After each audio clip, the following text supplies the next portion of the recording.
If I survive death, will I still be me? Now there's a question that's probably crossed most of our minds at some point, especially late at night when the lights are off and the world feels a bit too quiet. It's one of those big, timeless questions. If we do continue after death, do we still get to be ourselves? Or do we somehow dissolve into some kind of cosmic soup, stripped of everything that made us unique? Do we hold on to our personality, our quirks, our likes and dislikes, the whole bundle that makes us who we are? Now, Dr. Raymond Moody was one of the first to really look into this.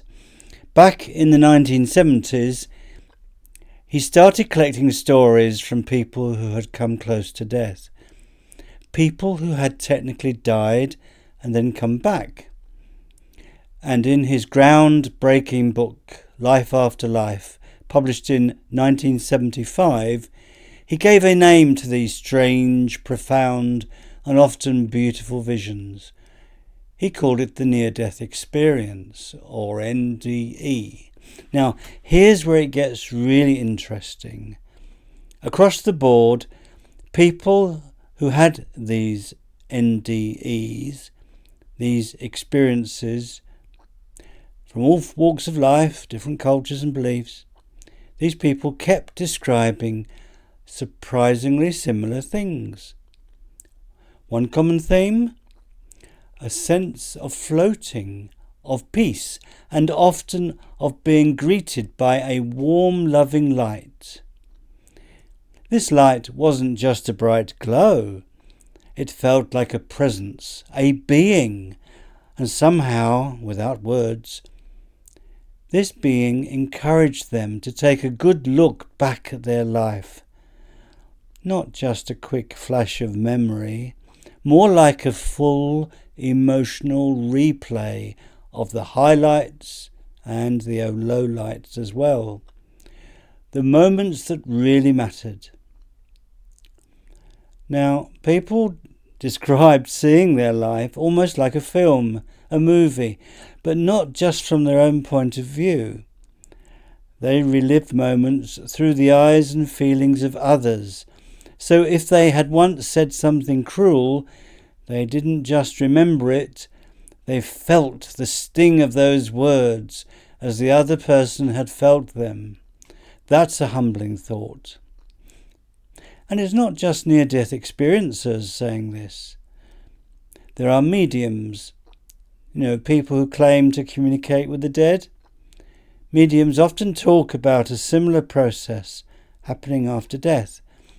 They call it a life review, and they say it's like a personal debriefing session for your soul. The purpose? To learn, to understand the emotional impact of your actions, the good, the bad, and everything in between. One of the big takeaways from all of this is that we may not always recognize the full weight of our actions while we're still alive. Think about it. How often do we forget to acknowledge the small ways we have been kind, or fail to see what we've been doing that has been thoughtless and careless? Most of us aren't walking around deliberately trying to hurt people, although there are some people like that, of course. But most of us, I don't think, are trying to do that. But they still mess up. We still mess up, don't we? We still let people down, often without realizing it. And so we come back to that original question. After death, will I still be me? Now, if these reports are anything to go by, the answer is a resounding yes. Yes, but with a twist. You don't stop being you, but you may come to see yourself far more clearly than you ever did on earth. That's the twist. The 18th century mystic Emanuel Swedenborg, who claimed to have visited the afterlife through his spiritual visions, said something very similar. He described the next life in meticulous detail as a place where your inner self slowly becomes visible. You can't hide behind a smile or a polite nod anymore. There are no masks. Hypocrisy doesn't work there. Who you truly are, your core character, your real motives, all begin to come to the surface. That's a bit of a scary thought. Let's be honest, most of us hide parts of ourselves, even from those closest to us. We like to be seen a certain way, and sometimes we even trick ourselves into thinking we are better or more innocent than we are. But in the afterlife, according to Swedenborg's account, there is no room for pretending.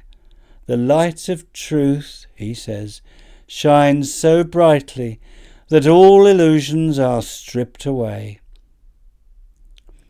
Now, as someone as myself who has worked for 33 years as a clinical psychologist, I can tell you that this idea resonates with what I've seen in therapy rooms.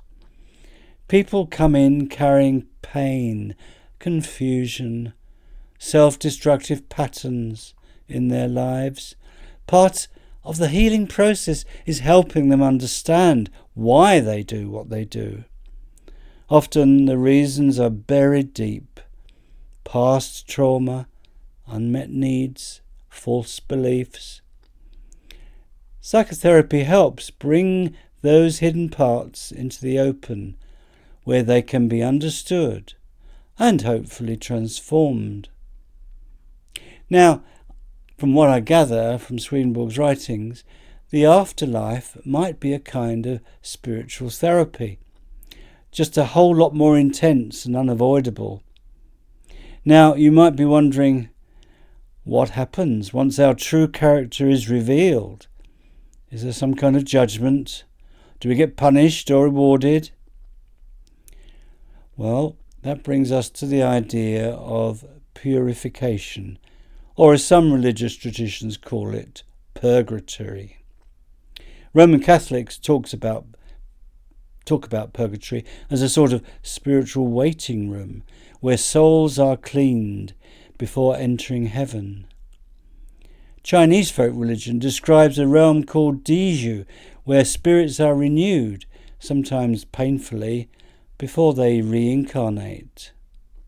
Swedenborg doesn't hold with reincarnation, but he does offer a different take, although not so dissimilar. This he calls vestation. This vestation is not punishment as such, more like a deep cleansing of the soul. He describes it as a period during which mistaken beliefs and selfish motives are challenged and stripped away. If the individual is open to learning and genuinely regrets the harm they have caused, then they can move forward and grow spiritually. But if someone refuses to face the truth about themselves, then they get stuck. They resist the light. They cling to old habits. They refuse to take responsibility. And in that case, well, they just don't grow as people. They don't improve.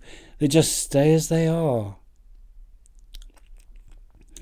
Albert Ellis, the founder of rational emotive behavior therapy, once said, "The best years of your life are the ones in which you decide your problems are your own. You realize that you control your own destiny." Now, I think that idea fits here perfectly. In the afterlife, it seems, we also take ownership of who we've become.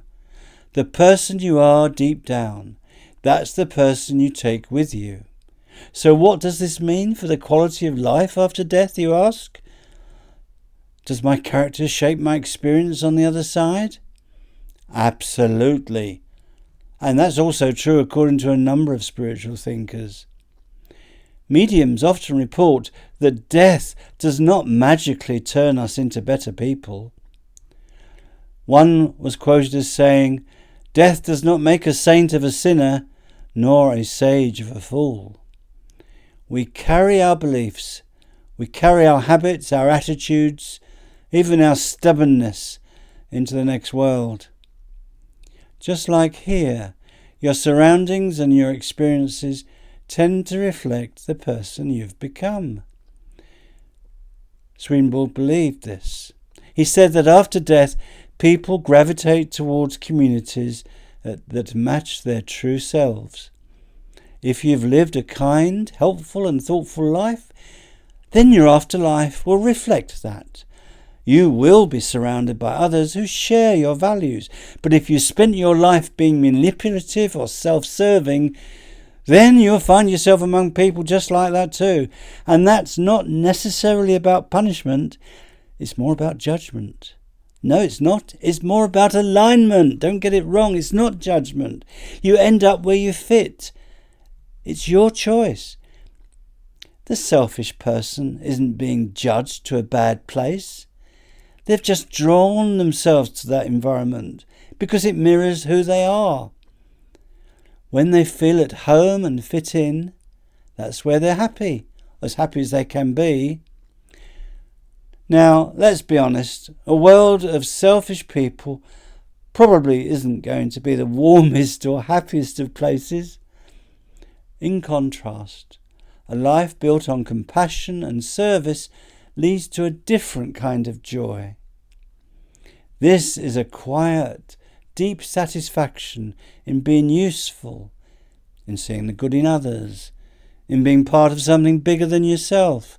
So yes, if we do survive death, we are still very much ourselves. Not just the self we show to the world, but the full, honest, often messy version underneath. And in that light, maybe it's worth asking ourselves now, while we're still here, what am I becoming? What kind of self will I take with me when I go?